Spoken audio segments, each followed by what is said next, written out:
Drake just dropped 3 albums at the exact same time. But while the internet is obsessed with who his bars were aimed at, they are missing an even bigger question. If Drake is in an active standstill with his record label, why are they spending millions to market these projects? The ongoing belief is that Drake released this massive catalog to accelerate his contractual obligations. However, the label's financial support of these projects tells a different story altogether. This rollout indicates that Drake's entire public dispute with the record label was something much more strategic. The question is, was his disagreement with his record label a strategic rollout plan all along? Hey, we tapping with the truth is, man. Y'all make sure y'all hype this video. Make sure you like, make sure you subscribe, man. Listen. Y'all already know when the truth is he give his perspective, it's going to be something much deeper. And this is what we here for. Check it out, y'all. Everyone wants to know why Drake dropped 3 albums simultaneously. Right now, the theory is he did it to fulfill his contract and become a free agent. They believe he found a genius way to outmaneuver the corporate infrastructure and come out on top. He even had some bars that seem to be directly aimed at UMG. People are looking at this album as Drake's final chess move against them. But I'm not quite sure that is what is actually happening here.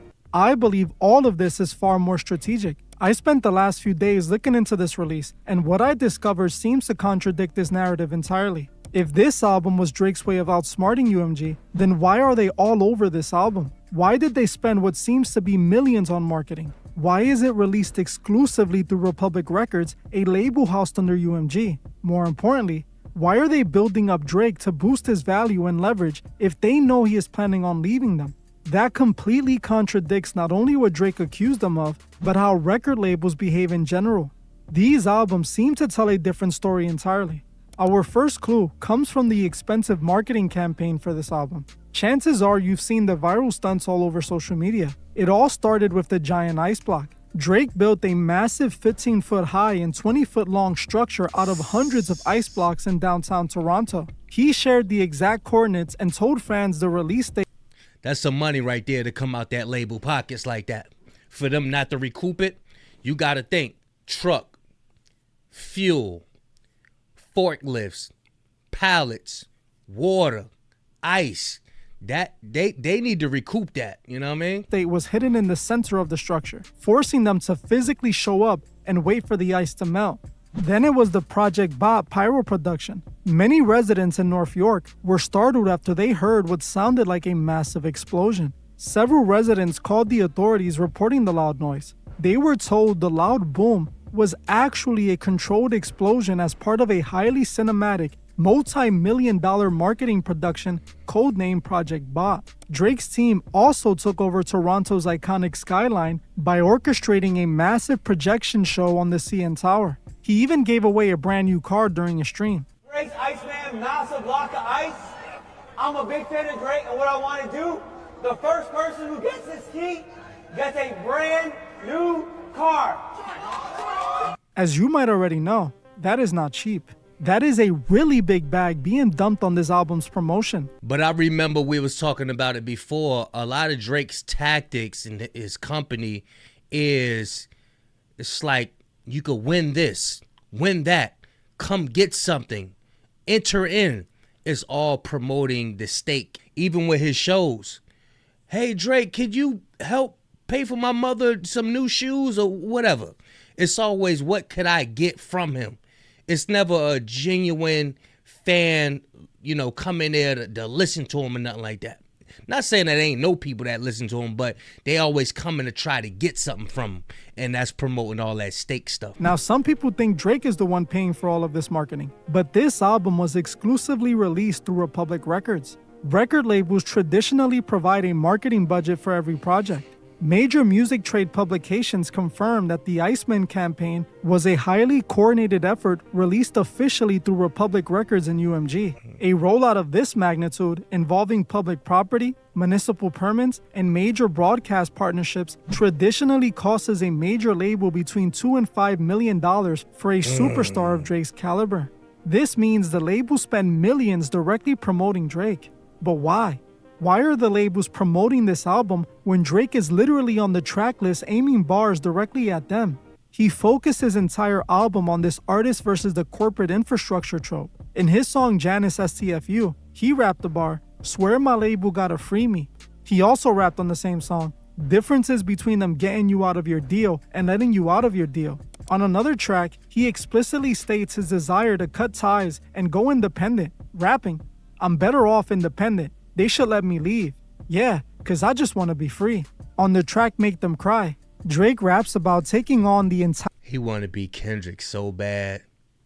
Telling you, Kendrick set the precedent for a lot of things, man. Kendrick got out from Top Dog and made his I'm lost for words, my bad. PG Lane, my bad. Got from Top Dog and did his PG Lane thing. Now you want to do your thing. Up there looking like Dennis. Go sit down, man. Entire major label landscape to protect his position. He rapped, "F it, I'll battle the label. F it, I'll battle the majors. I'll battle the stations till I'm back in rotation." It makes no sense the label would then go and promote this album like they did. This is the very first indicator that the whole theory, Drake dropping these 3 albums at once to get out of his contract, isn't adding up. If Drake is unhappy with his label and publicly accused them of irregular tactics, and if he only dropped these albums to get out of his deal, why is UMG spending millions on making him a bigger artist? UMG gains nothing if they make Drake bigger only for him to leave for another label or go independent. That only gives Drake more leverage. It makes no sense, especially because of the filings from last year.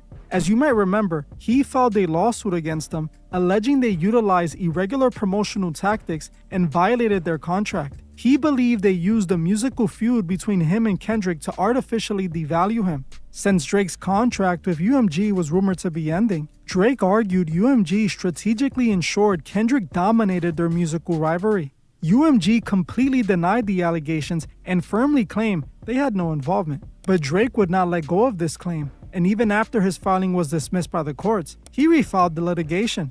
It clearly appeared that Drake and UMG were not on good terms, and the chances of Drake releasing an album before settling their issues seemed improbable. But then we start seeing all the expensive, obvious record label marketing stunts leading up to his album release. This proves not only that he was releasing a project, but he was doing it with UMG support. This completely contradicts the argument he makes in his lawsuit. If he claims they allegedly devised a plan to reduce his industry value, why are they now boosting his value? Especially after he sued them and is now allegedly planning on leaving his label. This is when I notice something is off here. It could substantiate his claims if they hold back the budget, because they supposed to release the budget for him to do the music. So that might be furthermore proof that he could sue them if they hold back from the budget. So they might have to give them okay, go ahead and do this with your songs or whatever. Missed the bigger picture. At the end of the day, both Drake and Kendrick are associated with the same corporation. Drake through his partnership with Republic, and Kendrick through his distribution deal with UMG. The label profits massively from both artists. So, it is in their best interest to preserve the brand alignment of both artists to protect their profitability. Many would argue that Drake took a sizable hit after Kendrick was crowned the winner. Drake was undoubtedly losing revenue from the negative press, which means the label was losing money too. While the idea of the label allegedly using Drake as a sacrificial lamb of sorts to boost Kendrick seemed believable considering the situation, it is not sound business logic to artificially devalue your most profitable asset just to build up another. It would have made more sense if Drake was planning on leaving UMG. But the fact they backed this album with millions of dollars suggests Drake isn't going anywhere. Was Drake really trying to prove his label was working against him? Or was this all a part of a highly strategic planned rebrand? Now obviously I cannot prove this without a shadow of a doubt, but I believe the evidence is pointing to this entire lawsuit angle being a highly orchestrated rebrand marketing strategy. After Kendrick won, fans were resistant to anything Drake related, so it seems Drake and Republic designed this angle to attempt to salvage his reputation. If they can paint the loss as not fully organic and instead manufactured, that would make Drake instantly look better. Also, the idea of Drake standing up to the traditional industry infrastructure gave him a hero trope which boosted his favorability. I truly feel the lawsuits were filed to sell this strategic narrative. Do you know why Drake can't accept the fact that Kendrick Lamar has such a genuine, a natural, heavy hitting, heavy sounding rollout. His GNX and all his songs. It's because Drake was getting bodied his whole career. There was force feeding everybody Drake his whole career. So he automatically assumed they had to do the same thing to Kendrick. Think about it. The lawsuits went absolutely nowhere. They were dismissed by the courts, and even after Drake refiled, nothing truly happened except for the headlines and the discussions it generated. While they paid a legal counsel to file the suit, they can later write that off as a marketing expense. I myself made videos where I seriously thought Drake was pulling a Michael Jackson, standing up to the industry infrastructure and demanding they right their wrongs. But after seeing this entire album roll out, I realized this is much deeper. I believe this narrative was designed to shift the blame from Drake to the label. Instead of blaming Drake for his own shortcomings, they put the blame on the record label. While this definitely might bring a few negative momentary headlines, it means absolutely nothing to them because they already have this stigma attached to their reputation. People already feel the industry's infrastructure utilizes highly questionable business tactics, so being accused of this narrative does not really change their reputation by much, if any. But it did change Drake's. Now he looks like the man brave enough to stand up to the corporate infrastructure. He repeatedly directed bars at them, but UMG still fully backed this album. While I could be wrong, I think Drake isn't leaving UMG. At this point, it seems like that was never the plan. Drake is one of the biggest artists in the world, and UMG is the biggest label. He has had a relationship with them since the very beginning of his career. They likely own his entire early catalog. What I believe is that the corporate they own his likeness. They don't have him and Kendrick Lamar do not have the same deal set up.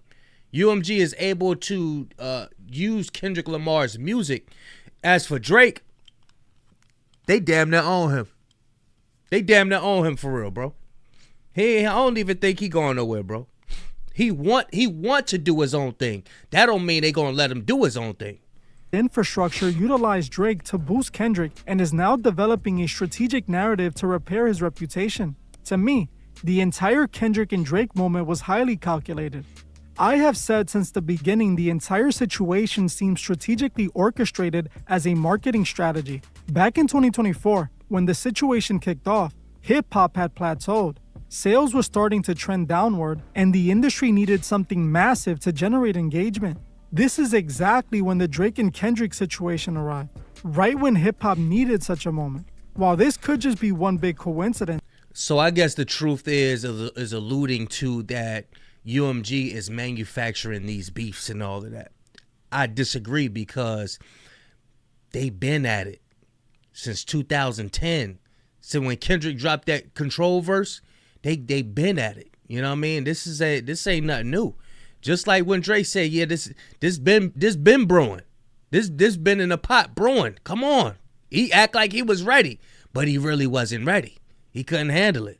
It could also be a potential indication it was a highly orchestrated marketing plan. The two biggest names in the industry go head to head. They spark massive conversations and attract fans, while UMG sits in the background collecting the revenue. But they know exactly how to rebuild this brand's positioning. I believe all of this shows how labels use well-crafted industry tactics to guide public perception. Hip-hop was cooling down, so they introduced a strategic rivalry that forces fan attention. They are willing to truly sell the story, just like we see in the WWE. Drake, Kendrick, and UMG are all maximizing revenue, while fans are stuck debating if Kendrick is better than Drake. They lead you to believe it's all organic, while, in reality, they are guiding the conversation behind the scenes. This is why I always advise taking these public grievances with a grain of salt. Bro, Glasses Malone and them, they know Kendrick, bro. They'll tell you, bro. Doc can't stand that ninja. He can't stand him. They'll tell you, bro. So I don't believe that this was manufactured by UMG. I believe that this was brewing. Drake had responded, and he couldn't handle the rest of it, and that he's trying to come back. He wants to come back. Drake made a huge deal claiming UMG worked against him, only for him to drop a new album with them months later. It is a highly coordinated media strategy that functions strictly as a corporate narrative rather than an authentic dispute. The simultaneous releases of these 3 albums provides the ultimate proof of how modern music marketing actually functions. Major labels operate entirely on return on investment. They do not leave their most profitable assets to chance, and they certainly do not fund multi-million-dollar promotional campaigns for artists actively trying to dismantle their corporate infrastructure. What we are witnessing is a masterclass in media positioning. The infrastructure engineered a narrative of rebellion to keep the audience highly engaged, securing historic streaming metrics for the label and a highly successful rebrand for the artist. I'm not saying I'm 100% right, but I feel like I presented more than enough that justifies my conclusion. I want to know your thoughts on this down in the comments. Do you believe the initial conflict was entirely orchestrated from the very beginning, or did they simply optimize an organic dispute into a massive rollout? Another thing I found interesting was Drake utilizing the Michael Jackson branding for his new album. I thought that was also directly tied into his perceived stance on his label. Think about it, Michael also had his famous dispute with the corporate infrastructure. But unlike Drake, Michael claimed that when he released his album, Sony failed to... Now, that part may be manufactured. Drake saying, yeah, I'm going against the label and all of that, and you being this hero, like you trying to save other future artists and all of that, and you fighting for them. That part is, man, hey, that part. Yeah, I agree with that. But as far as the beef and the battle going back and forth, that's been brewing for a minute. You know what I'm saying? And I do feel like UMG invested a bag in him. They need to recoup that. So, yes, they're going to invest in the trucks and the ice and, you know, him being in that statue, making videos at the sound and all. They're going to give him a budget, but they're going to be recouping and they going to be getting that return on the investment. Drake ain't going to recoup none of that like that. Nah, he ain't going to recoup none of that. He probably in the hole. Remember, BIGGKISH said on why is the industry designed to keep the artists in debt? That goes for Drake too. Yeah, it's designed that way. And he's not mature enough to stay out of the clubs and, you know, hold on to his money. He traveling, he got jets. He's always out there. Always out there. That don't sound like somebody who could hold on to their money and, you know, be meditating like Kendrick do and, you know, be with their children all the time. That don't sound like nobody like that. That don't sound like that. So I believe he's running through his money. He ain't saving. He's not investing. I don't believe that. You know what I mean? But y'all let me know what y'all think. Make sure y'all subscribe. Make sure y'all hype. I'm going to leave a link in the description to The Truth Is. Y'all go subscribe to him as well. BIGGKISH signing out. I'm going, y'all.